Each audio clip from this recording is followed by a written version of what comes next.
Hello, I'm Stephen Seltzer, member of the Board of Directors for Think Local First, and Manager of Development for the Victoria Kool-Aid Society.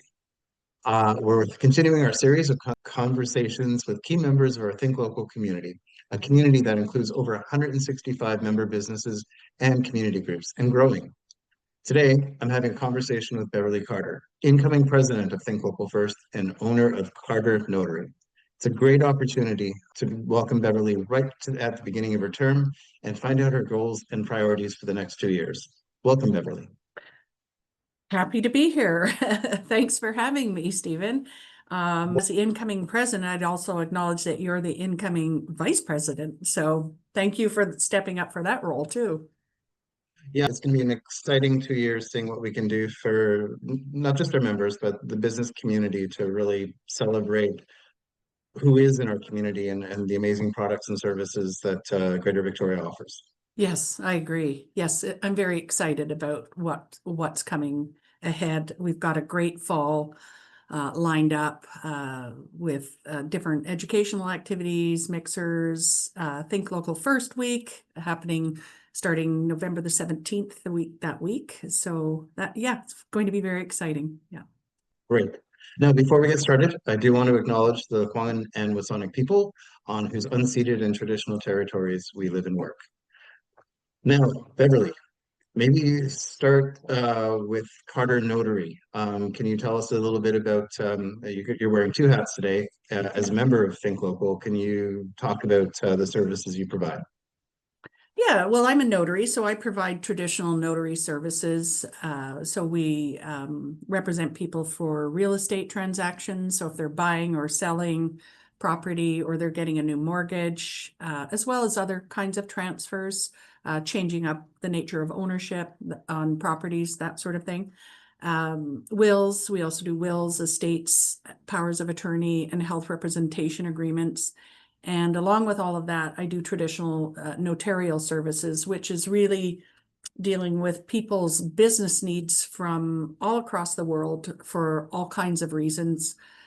People may be going to school in another country and they need to get documents notarized. So effectively, what I do, there's various hats that I wear when I'm doing that service, but it adds legitimacy to the documents that the people are signing.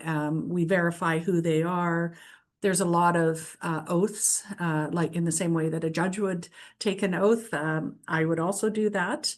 And declarations, which are different than an oath. An oath is your own statement about what you believe to be true. So the facts that you lay out, so that's done under oath. A declaration is, again, what you are stating is the truth, but it's related to some law or regulation. So it has a different sort of purpose and a different process. But yeah, we verify people's identification. There's insurance claims. There's inheritances from all across the country and the world. And yeah, it's just, it's never dull. I never have 2 days alike. And the people that I see are very diverse and from all across the world. I have a strong, in that portion of the business, I see a lot of people who are new Canadians or who have been here as students. And so, yeah, there's wide diversity of cultures as well. So I love that part of it. So. Right. And I saw, basically, I was reading through the website a bit, and it is a little intensive with the clients you work with. Like, for example, you're helping clients deal with issues of health, grief, loss. I imagine you get pretty connected with the people that walk through your door.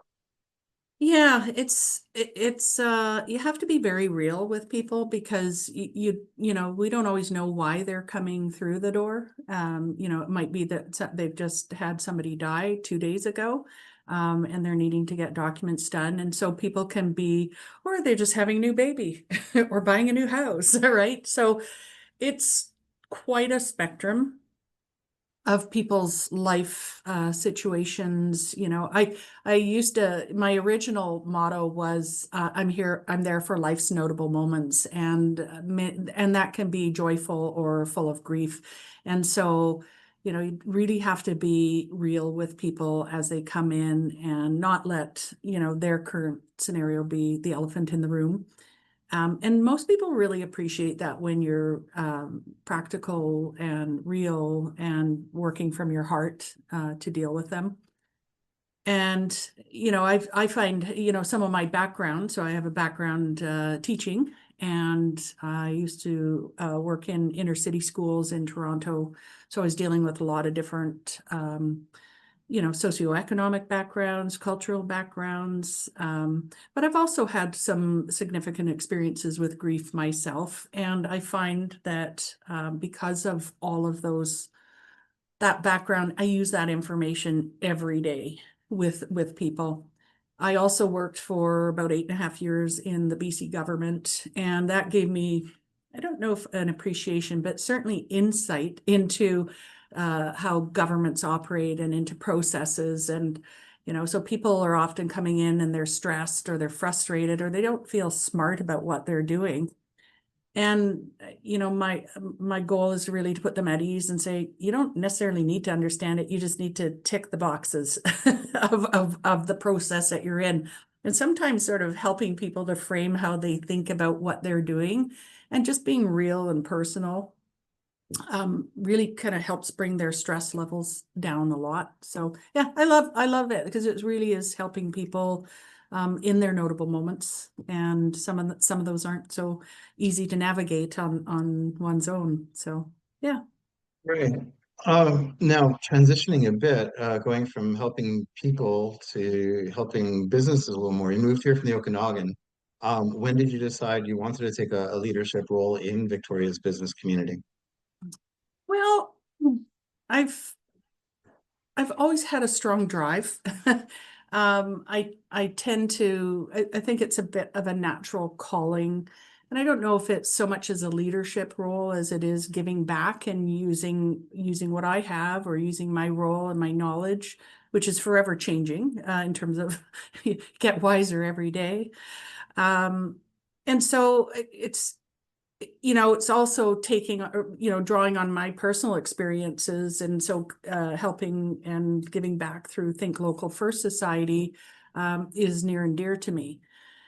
I've never not been involved outside of, outside of a working environment.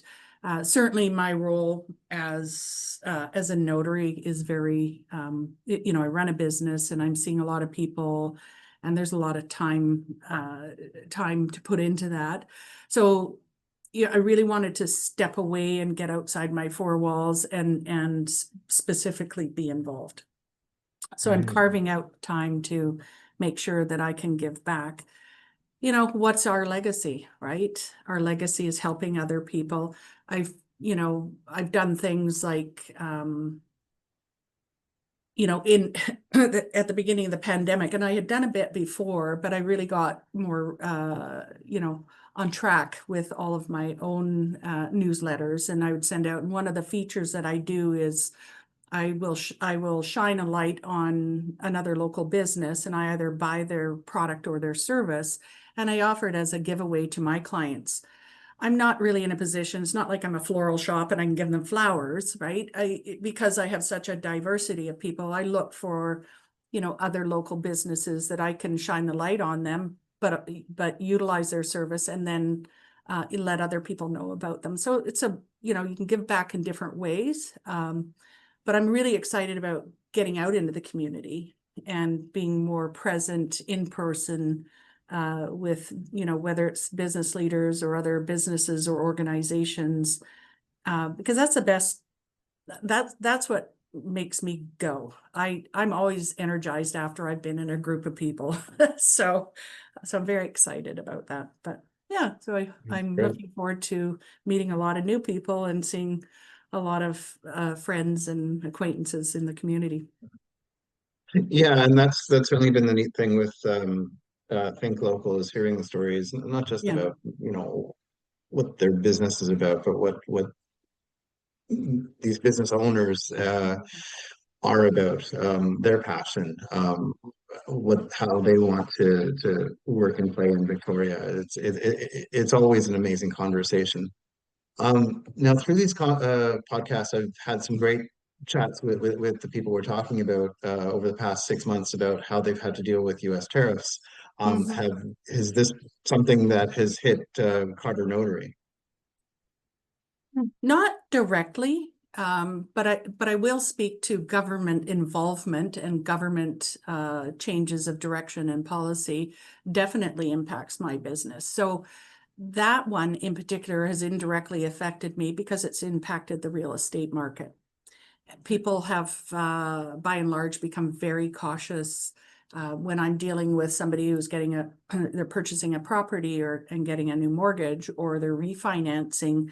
I'm seeing a lot more stringent application of rules. They're really, a lot of lenders have tightened right up. And so it's making it harder and perhaps more stressful for a lot of the average person. You know, compared to 4 years ago or 7 years ago, they were just giving away money, and rates were like 1.7%. And now they're, 4.24% to 5.25%. So it's definitely a different market. And I am aware that in behind the scenes of governments and institutions, they're all tightening their belts. They're all very cautious. They're looking for ways to make money, but they're also reducing their risk in lending. I anecdotally, and I've heard this, and tend to pick up on the patterns of what people say, and because I'm having financial conversations frequently with people. Someone may have a personal line of credit, say for $15,000. These things are just getting shut. So the tariffs impact me because they impact my clients. And, we were expecting a very robust real estate year. Now that, it was okay, but it wasn't robust as had been anticipated. A lot of change since February and a lot of uncertainty. And so people just like, you know what? I'm just going to back off. Other ways where I have seen it directly is the the Canadians have stood up tall and proud and said, you know what, we're not traveling to the U.S. So one of the most common documents that I see as a notary would be travel consent letters for parents or grandparents traveling with minor children. And I'm sure that I'm at about 10% of where I would normally be in a given summer months for travel. And there's still some travel and people are going to Mexico or other countries, but the US has just dried right up. So that's very interesting. The other, although not tariffs, but also government involvement would be around immigration policies. And I know that's a huge hot topic.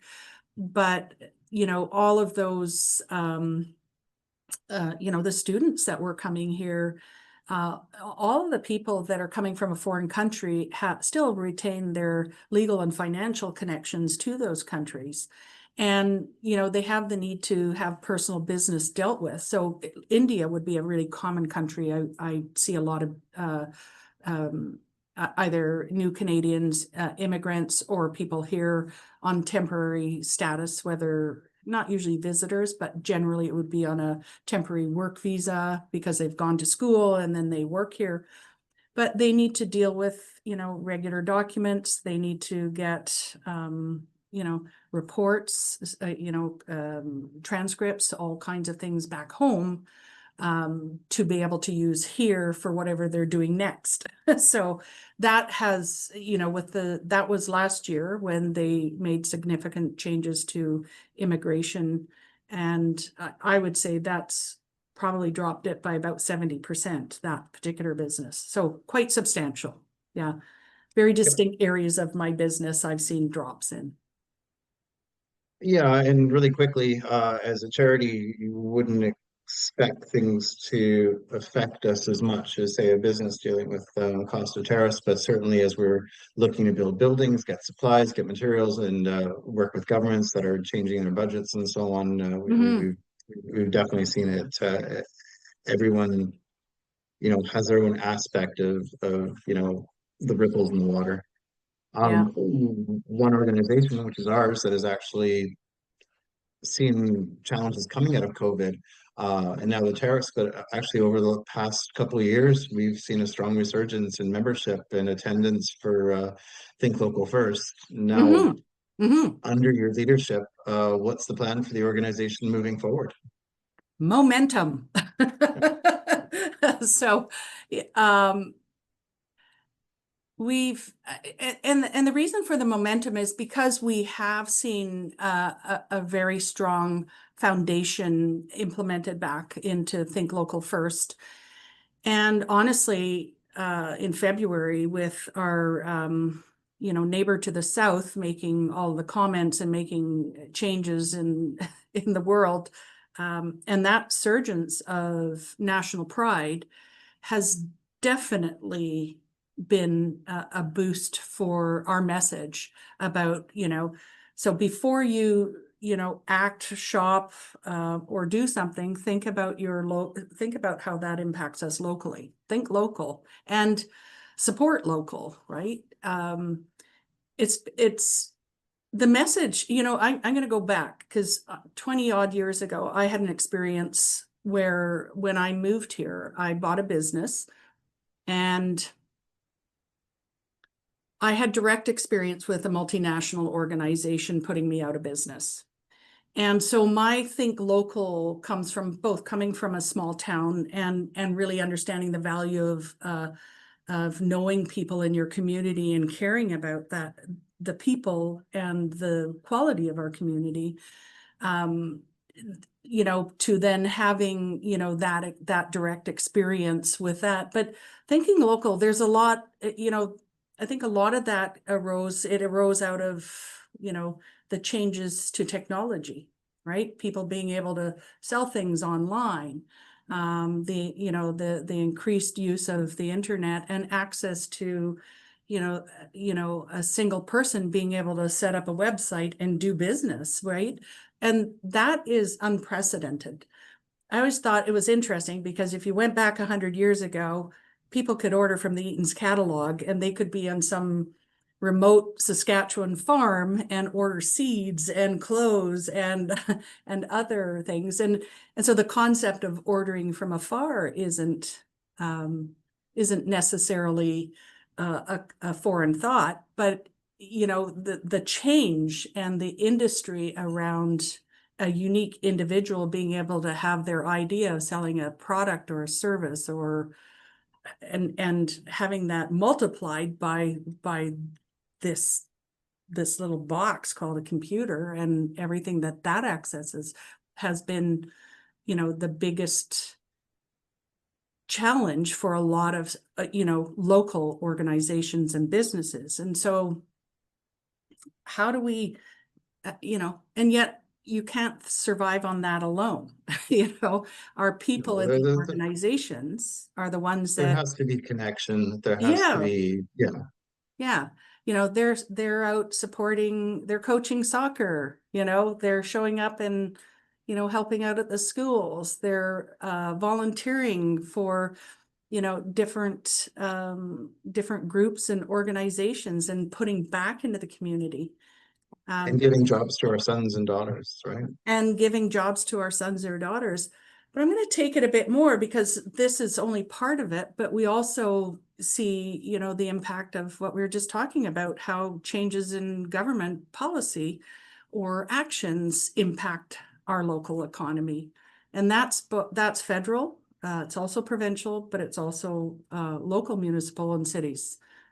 So thinking local is about, I think we need to spread the message to a lot of not just the leaders, but also people who are making policies and, creating the direction in our various cities around here.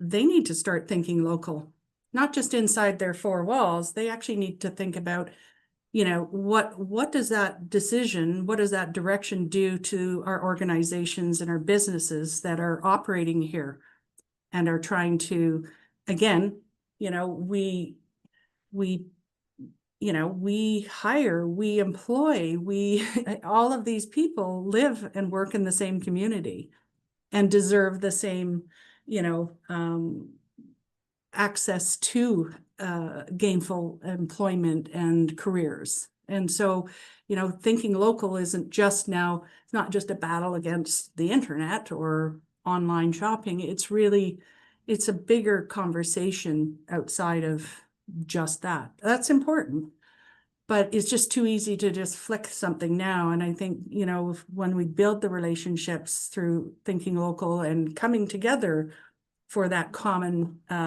purpose and message, we're keeping it alive. And our greater Victoria area, this is a community or multiple communities that it really resonates with. So we're quite fortunate in that way to have so many people who think that way and have that. So that's a wonderful foundation. That sums it up really nicely. And over the next couple of years, that will be our passion, is getting people and keeping people excited about supporting each other.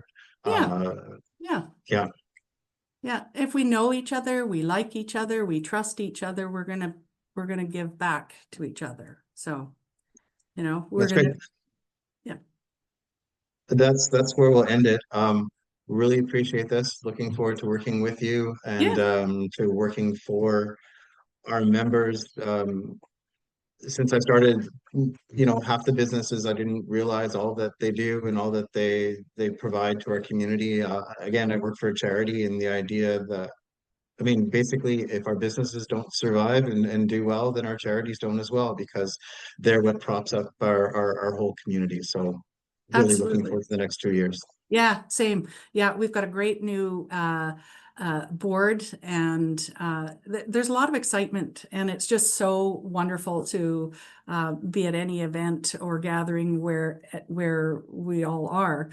And we're just trying to tap into where people, in a way that's meaningful, right? And builds that sense of community among all of us as well. So thanks for having Great. me, and I look Thank you, forward Beverly. to Yeah, momentum. momentum. Perfect. All Great. right. Thanks, Steve. Talk to you soon. Thank Yeah. you.